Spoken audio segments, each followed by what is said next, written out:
Bom, e aí galera, aqui quem fala com vocês é o Lúcio, o seu narrador, para mais um vídeo. Eu tô gravando todos esses últimos vídeos aí dessa primeira parte de Lenda dos Cinco Anéis do século I, pelo menos essa metade do século I, na verdade, tudo junto, então por isso que eu tô com a mesma roupa. Mas esse episódio aqui é muito interessante, a gente vai começar a falar sobre a Grande Guerra de Rokugan. Então essa é a primeira introdução e na próxima a gente termina todo esse fim da guerra no próximo vídeo. Então vamos lá, que essa guerra é muito interessante, é um dos atos mais importantes de Rokugan, então vamos pro vídeo.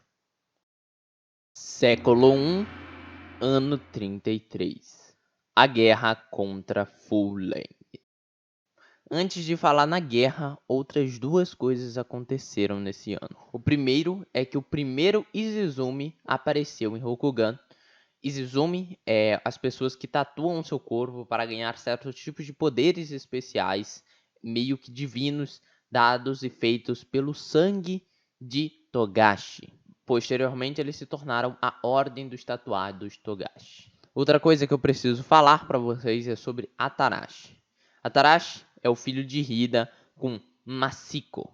Ele ajudou a formar algumas técnicas de Rokugan, como as técnicas da Hida Berserker e a própria Avalanche, o Katar. As histórias dizem sobre o nascimento dele é que na alvorada do Império, quando eles tinham recém-chegados a Rokugan, Hida ele encontrou um palácio feito de mármore rosa e ele se encantou com o local. Ao entrar lá, ele deu de cara com uma mulher. A mulher falava que era a dona do palácio, a família dela antigamente comandava ali, mas que agora quem estava comandando era um Orochi faminto. E as tribos ao redor sacrificavam crianças com medo de que esse Orochi os atacasse. Hida e seus seguidores então traçaram um plano para derrotar o Orochi. Eles usaram um vinho de arroz originário do Sakaku. O Sakaku é o reino das travessuras. Esse vinho era como uma porção intoxicante que traria algumas confusões mentais para o Orochi. Eles deram essas porções para ele, esse vinho, e logo após isso o derrotaram. Ele tomou o palácio para si e o nomeou de Kyuden Masiko em homenagem à mulher que conquistou seu coração. Então, depois de algum tempo, Atarashi, filho de Hida, nasceu. Falando sobre a guerra, ela se iniciou quando o clã Caranguejo, que ainda não possuía esse nome e nem era meio que um clã na época, era apenas alguns homens seguidos por Hida, encontraram as Terras Sombrias. Já que eles viviam mais ao sul, eles foram os primeiros a captar esse local estranho. Enquanto eles buscavam por recursos, Kyuden Hida foi atacada. Se não fosse pela interferência de Hida, Atarashi, Hiruma, Kayu e Kuni, certamente toda Kyuden Hida teria sido destruída. Mas eles conseguiram conter esse primeiro ataque. Algumas lendas contam uma história alternativa sobre esse início da guerra. Dizem que Fuleng mandou primeiro alguns acólitos para falar para o imperador que ele chegaria lá. E depois ele mesmo apareceu utilizando uma máscara de porcelana. Os seus irmãos ficaram chocados, pois até onde eles sabiam, ele estava morto. O Caminho das Trevas exigiu um duelo contra Hantei. Ele não participou do torneio dos caminhos, então ele ainda poderia lutar. Ele não foi derrotado em nenhum momento. Doji, nesse momento, se perguntou: não há nenhuma forma de nosso irmão ser salvo? Nós devemos mesmo matá-lo? Devemos destruí-lo? E eles se recusaram a dar essa chance para que Fuleng batalhasse. Afinal, Hantei já era o imperador de todos. Shiba então sugeriu que Fuleng escolhesse outro caminho para lutar, já que eles juraram proteger Hantei. Então, alguém ia lutar como representante dele. Fuleng escolheu Togashi e pediu para que ele escolhesse uma arma. Togashi olhou para Fuleng e disse: todas as pessoas de Rokugan. E assim a guerra teria se iniciado, pois a escolha dele era uma guerra.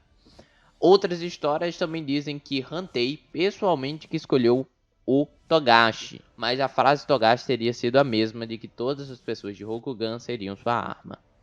Logo depois, as terras de Shinzo e Togashi foram atacadas e, ao que tudo indica, foram criaturas de Full-Leng. Por medo dos poderes demoníacos do Caminho das Trevas, Hantei colocou um decreto. Aqueles que não obedecessem o governo dos caminhos deveriam ser exilados ou destruídos. Qualquer criatura não humana dentro dos limites do Império deverá ser morta para negar ao caminho mais tropas no futuro. Os guerreiros do caminho Akodo lideraram seu exército contra a raça Kitsu. Esses grandes felinos foram caçados, mortos e tiveram seus corpos queimados. No final, poucos dessas raças estavam vivos e eles se reuniam em um vale escondido. Mas eles foram encontrados por alguns homens e o próprio Akodo na liderança, e um confronto final entre essa raça ocorreu. Akodo batalha contra o próprio líder dos Kitsus, que acaba demonstrando a inteligência que eles possuíam, que até agora era desconhecida. Rokugan achava que eles eram apenas criaturas ferozes e sem consciência. O líder dos Kitsus, enquanto batalhava com Akodo, deu um grande rugido que sacudiu todo o vale. Akodo, assustado, acabou caindo com o chão tremendo e ficou de joelhos, apenas esperando sua morte. Mas ela nunca veio. O leão simplesmente encarou Akodo com ódio nos olhos e esperou que ele se levantasse. O líder dos Kitsus então falou que seus guerreiros parassem e Akodo jurou que não iria mais atacá-los. Akodo, a partir daí, começou a agir de uma forma grosseira com os Rokuganes e até aprendeu muitas coisas com aquela raça. Diziam até que ele viajava para o vale secretamente para olhar como estava indo toda a reconstrução da raça Kitsu. Foi dito que na última visita de Akodo às terras deles, ele retornou com 5 homens ao seu lado. Esses homens possuíam cabelos dourados. Akodo afirmou que eles eram os últimos Kitsus e que eles tinham recebido uma forma humana de sua mãe. Esses jovens juraram fidelidade ao clã Leão e se uniram a Akodo. A família Kitsu foi criada e esses laços com o mundo espiritual é muito presente na família. Shirusano Kin Hayai tornou-se o lar ancestral da família Kitsu, onde Akodo trouxe pela primeira vez os 5 Kitsus. O líder dos Kitsus assumiu o nome Kitsu como pessoa mesmo e não mais só como um nome de raça. Então ele em si se chamava Kitsu. Século 1, ainda ano 33, Izawa e a guerra. Quando Full-Leng voltou, Shiba já não tinha mais esperanças, pois Izawa se recusava a entrar nessa guerra. Shiba pediu muito para que ele não ficasse neutro nessa grande decisão, mas Izawa não queria interferir em nada, ele não queria estar ligado nem com o Império, nem com Full-Leng, e não queria condenar a existência de toda a sua tribo por causa de uma guerra entre irmãos. Izawa só entrou na guerra quando Toshi Tetsuharu foi atacada por Full-Leng e a Vila dos Pescadores ficou totalmente destruída. Izawa percebeu que estar em um lado neutro não dava nenhuma segurança para ele, então ele decidiu que os melhores de seus homens faria parte do exército ao lado dos Kamins, mas ele em si não participaria. Século 1, ainda no ano 33, Shinzo e Full-Leng. Shinzo informou ao seu irmão Hantei que ela precisava ir até Full-Leng tentar convencê-lo de parar com essa guerra. Hantei ficou extremamente furioso, mas permitiu que sua irmãzinha fizesse isso. Shinzo foi a única que tentou reconciliar o irmão caído. Como já falei diversas vezes, Shinzo era a pessoa mais próxima de Full-Leng. Ela o amava porque ela conseguia rir por causa de Full-Leng. Full-Leng era o único lá nos céus celestiais que conseguia trazer alegria para ela. Então ela adorava ele.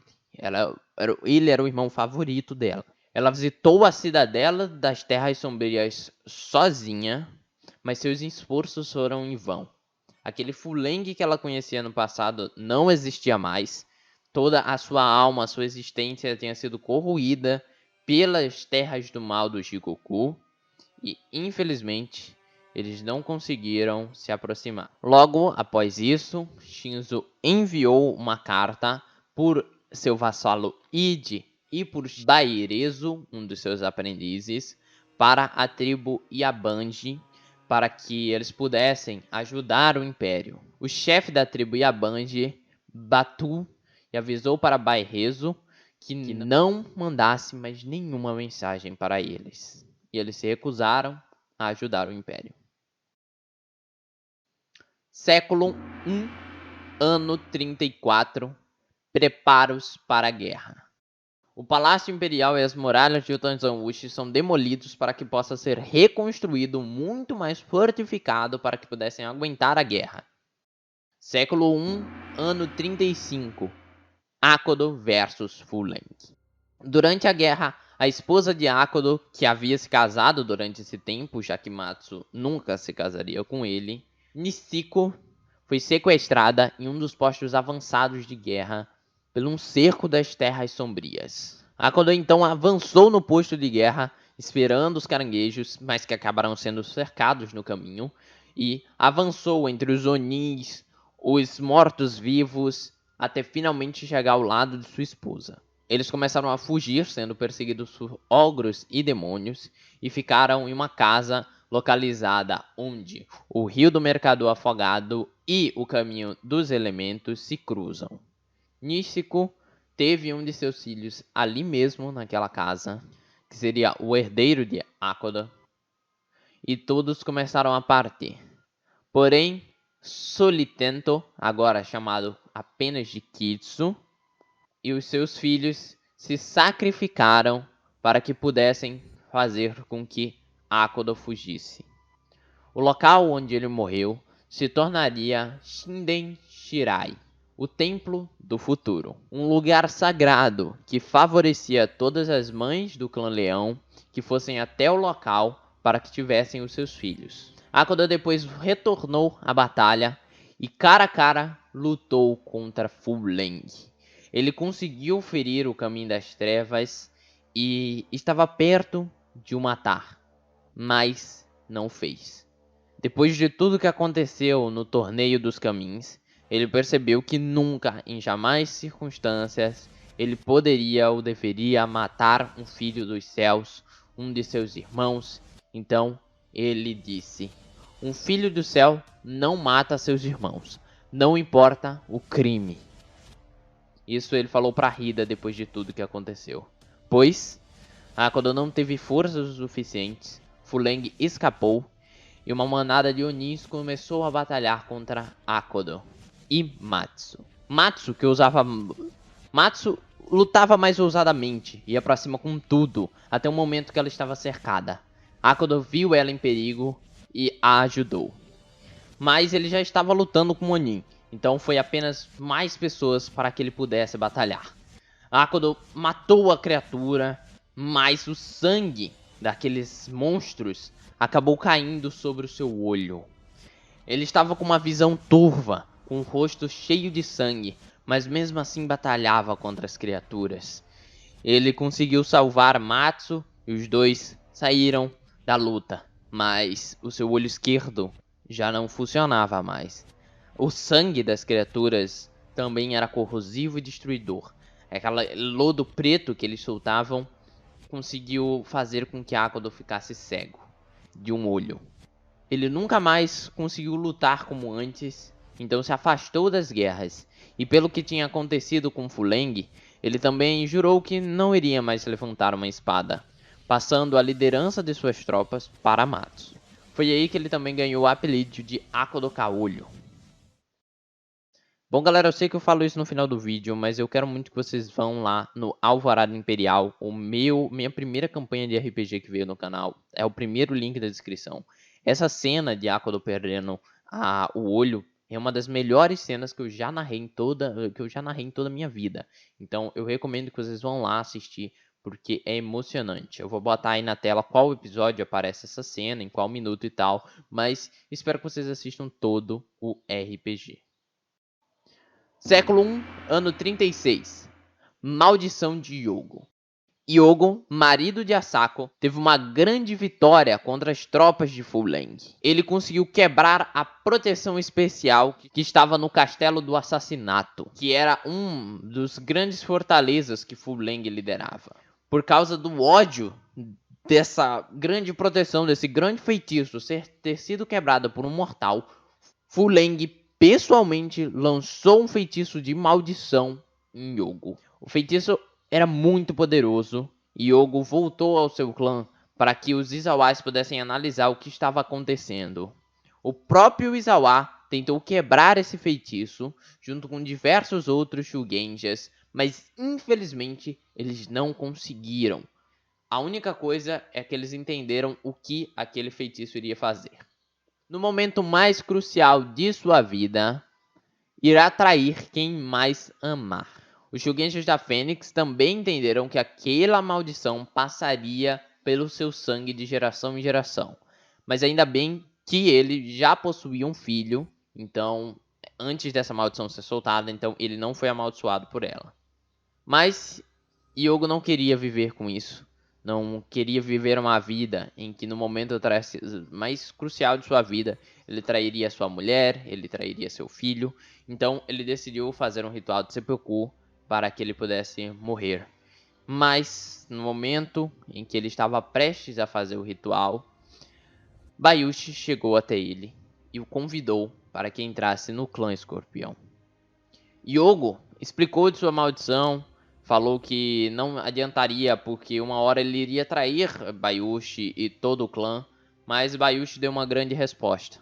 Você não me ama, você não ama meu clã, nada vai acontecer conosco, venha para o clã Escorpião. Então, depois de muita insistência, Yogo foi recebido por Bayushi e a família Yogo foi fundada. Para quem não entendeu, essa já é a traição. A maldição aconteceu. Ele deixou o seu clã, que tanto amava, para trás, se afastou totalmente de sua mulher e se afastou totalmente de seu filho. Todos eles ficaram arrasados com o que ocorreu. De preferência, o filho dele, chamado de Asako Sagoten, que foi afetado ainda mais profundamente, jurando uma vingança contra o seu pai ter o abandonado. Século 1, ano 37, Akiko. Izawa começou a trabalhar no último desejo de Izawa. Era uma matriz de inteligência e experiência de energia mágica. Algo muito poderoso que seria passado para sua filha Izawa Akiko quando ela se casasse com o filho de Yogo, Sagoten. Século 1, ano 38, 39, 40, 41. O único acontecimento importante durante esses tempos são algumas batalhas que acabaram acontecendo, mas que não foram catalogadas, e o Palácio Imperial e a sua nova muralha, que foi concluída nesses anos. Bom, e aí galera, gostaram do vídeo? Espero que sim. Deu muito trabalho, já estou chegando aqui a quase 40 minutos só de gravação, então é bem importante que você possa fazer uma coisa especial aí, que é se inscrever no canal, convidar seus amigos e assistir todos os links que eu tenho na descrição, como eu falei no meio do vídeo.